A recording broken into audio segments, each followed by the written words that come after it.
Je vous invite à partager aujourd'hui une réflexion sur le mot information et sur d'autres mots auxquels il a donné naissance. Dans l'usage courant, le mot information désigne ce qu'apporte la connaissance d'un fait. Et nous disons les informations pour parler du journal télévisé de 20 heures qui est censé nous apporter la connaissance du monde. Claude Shannon a construit une théorie de l'information qui considère la qualité de la transmission des messages et ignore délibérément leur signification. Lisons-le. Souvent, dit-il, les messages ont une signification, meaning, c'est-à-dire se réfèrent à des entités conceptuelles ou physiques, mais ces aspects sémantiques de la communication sont sans importance pour l'ingénierie. Il pense évidemment à l'ingénierie des télécommunications. Le philosophe Gilbert Simondon a conçu une toute autre théorie de l'information. L'information est, selon lui, la forme intérieure que la rencontre d'un document procure à un cerveau humain à condition qu'il soit capable de l'interpréter. Je le cite, « L'information n'est pas une chose, mais l'opération d'une chose arrivant dans un système et y produisant une transformation. L'information ne peut pas se définir en dehors de cet acte d'incidence transformatrice et de l'opération de réception. » Prenons donc le mot information dans le sens que lui donne Simondon. Ce sens est conforme à l'étymologie, puisque informer quelqu'un, c'est bien lui donner une forme intérieure et donc une capacité d'action. Cette définition nous permet d'approfondir le sens du mot informatique qui a été inventé en 1962 par Philippe Dreyfus pour traduire l'anglais computer science. Ce mot fusionne information et automate et désigne donc adéquatement le couple, l'alliage que forme le cerveau humain qui s'informe et se transforme pour agir et l'action de l'automate programmable que l'on nomme ordinateur. Cela nous invite à considérer l'émergence de l'être nouveau qui résulte de la symbiose du cerveau humain et de l'ordinateur et qu'a annoncé dès 1960 Joseph Licklider.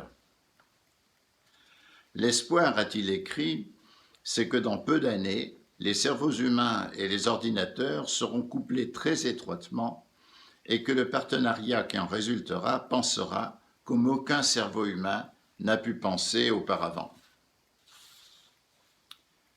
Il faut écarter ici un malentendu. On associe souvent le mot informatique à la conception péjorative et craintive de la technique que Gilbert Simondon a dénoncée en ces termes. Je le cite de nouveau. « La culture s'est constituée en système de défense contre les techniques. Cette défense se présente comme une défense de l'homme en supposant que les objets techniques ne contiennent pas de réalité humaine. Mais pour jouer son rôle complet, la culture doit incorporer les êtres techniques sous forme de connaissance et de sens des valeurs. On se représente l'informatique comme une pure technique, et si l'on croit la technique étrangère et hostile à la culture, on risque de rater quelque chose d'essentiel. La symbiose du cerveau humain et de l'ordinateur fait en effet apparaître dans le monde une nouveauté aussi radicale que le furent au néolithique celle de la main humaine et de l'outil, au XVe siècle avant Jésus-Christ celle du cerveau humain et de l'écriture alphabétique, et au XVIIIe siècle enfin celle de la main-d'œuvre et de la machine. Cette nouveauté a des conséquences dans tous les domaines de l'anthropologie, dans la définition des institutions, dans la sociologie des organisations, dans la psychologie des personnes, dans les techniques de la pensée, dans les valeurs, enfin, qui confèrent son sens à l'action et aux intentions humaines. Le mot « informatisation » convient bien pour désigner ces conséquences anthropologiques. Et en outre, il indique une dynamique, une trajectoire, un mouvement.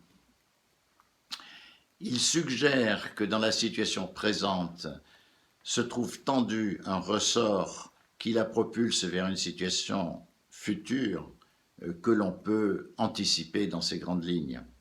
Le langage usuel a cependant remplacé informatique et informatisation par numérique, qui signifie que dans la couche la plus physique de l'ordinateur, les programmes et les documents sont notés sous la forme d'une suite de 0 et de 1. Certes, ce fait est incontestable, mais il ne suggère en rien la dimension anthropologique du phénomène, il la masque plutôt. La sagesse recommande certes de se conformer à l'usage de la langue, et il faut pourtant savoir s'en écarter. S'il m'arrive d'utiliser le mot numérique pour ne pas contrarier, c'est en pensant toujours qu'il recouvre les mots informatique et informatisation, et que l'information est ce qui donne une forme intérieure à celui qui la reçoit. Et le mot informatique apparaît alors comme désignant la science de la relation entre l'être humain et l'automate programmable.